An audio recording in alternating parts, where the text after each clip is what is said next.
Guys, today we'll talk about how to fix or how to solve Facebook not working on a Facebook app. To know how to fix or how to solve not working on Facebook app, you should just go to settings. Here you can click apps, default apps, app settings. Then this list you'll enter to Facebook and you can click. Here in this page of app info you can click on first stop and you can click OK. Then you will enter to storage. Here we can click clear cache.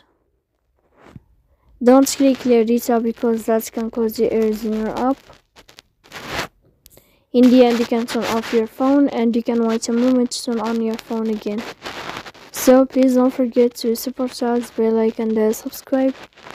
See you next time in another video and thank you for your attention.